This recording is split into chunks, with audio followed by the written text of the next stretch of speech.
Congratulations, Michael. What an occasion, and are you ready for this? This is incredible. Oh, yeah. Michael, we didn't have enough of these to do a today's special, but it is that unique. I'm gonna slip this on my hand so you can see this on my hand. It just needs for you to understand the size of this ring. I don't even know where to begin. We just went from the world's most exotic sapphire. This is considered the most exotic coral. Why? It's natural blue. Now look at this. I brought this piece in. This is not dyed, oiled, or stained. Now why do I make a big deal of that? Folks, they taught us in gemology that almost all coral today has to be dyed. This is not dyed. There's only 2 species of coral that are naturally blue. This is one of them. It's natural South Pacific blue coral. It is, for what Approx is to sapphire, blue coral is to coral. And there it is. So we just went from the rarest sapphire to the rarest coral. And look at the size of that. But there it is. It's untreated. You go ahead, take it away, because that is the ultimate natural untreated coral that you can get. Okay, and I have to tell you, that's just one of the things you're gonna love about this ring. That's a great shot, guys. Tell us what we're looking at. Those are the natural structures, the formations of the coral. Yeah, as you can see, that's the original polyps that actually, which is the coral colony, and you're getting it as it is. And then, now Tina, you met her when you were actually in our office, and she is the most amazing designer. All that is hand carved. She designed this as a whole aquatic scene. It's 19 grams in weight. It's beautifully done. All that is hand carved. Look at that work. It's amazing. Look at the size of this stone. Is this a honker? This is a honker, 30 millimeter. Now 30 millimeter is about 1.25 inches long, just a stone, top to bottom.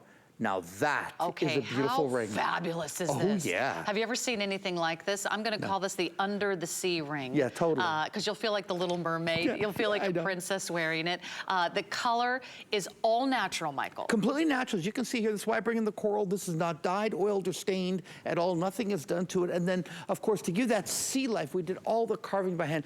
She is an expert at taking different sea life, putting it all together. She does all my sea life collection. She's a great artist. I've worked with her for many, many years.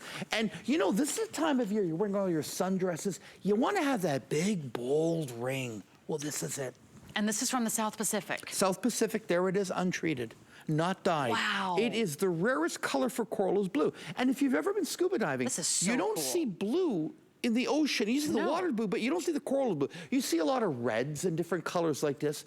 But to get it natural, not dyed, blue, is almost non-existent. So it's just polished, just cut and polished. All they did, we cut it, we polished it, we did nothing else to it. Look at it. There it is. That's why I have to bring in the coral to prove to you that I did nothing to it. There it is. Okay, this is so fabulous. Here's what you need to know. It's a giant stone. That pear is a 30 by 25 millimeter. So not only is that beautiful, gorgeous, sort of what I would call sort of a pear shape, but because it has a fully finished undergallery. Oh, the cuff just sold out. Okay, congratulations. Congratulations, everybody. Congratulations on that. How many earrings and rings do we have? I'll keep you updated. We have 70 pairs of the earrings. Okay.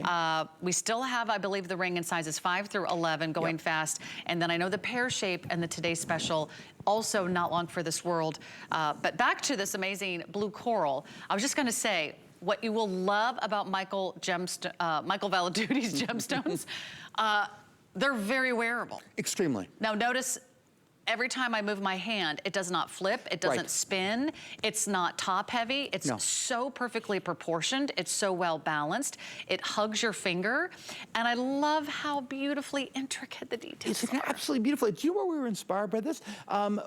We took a trip with my designers. They've been with me many times to France, because this is a very French-inspired collection. And we went to the Louvre Museum, which used to be a palace, actually, and there are so many examples of clocks and jewelry and ornaments that have sea life carved into it. At the time of the French Renaissance, this was very, very popular at the time. We were inspired by that, and we created something as if we took you back to like 1780, the big balls that they would have there, and the big gatherings, and that's what I want to do.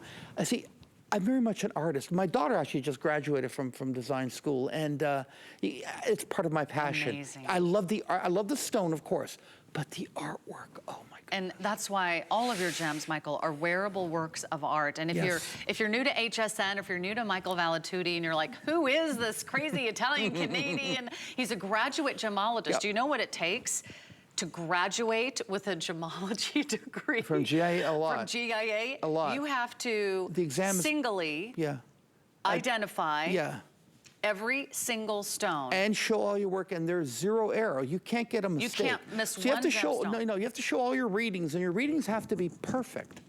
Not like close. There's no 99, it's 100 or failure.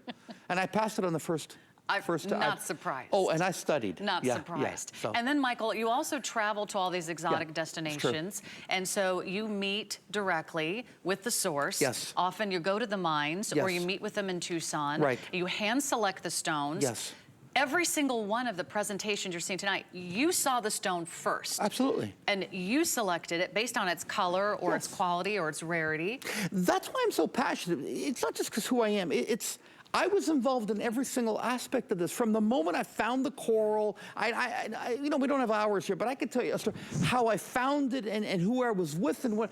I was there from the very beginning when I sat with Tina and said, Tina, do this. And she gave me some ideas. Forgot. Oh, yeah, I'm sorry. There's a pendant. There's a pendant to go there, sorry. This is what happens. You get so carried away. Okay. There is a matching pendant. Yes, look at that. Where have I been? What have I been doing? Well, I'm not used to having the guest in the studio. That's right, I know. You know, the pendant's really big. Let me check on the ring for everyone, because I want to make sure you get on this ring. We've never done natural blue coral. No, never. At HSN. I think this is the first time. Look, the first time you've done with the pot brush, it's the first time you're doing with this. There's a lot of fruit. I'm known for my exotics. I really am. The depth and of look color. At that. See? Let's give you a chance to shop the matching pendant. Now, there's very few to go around now in the pendant, and it's also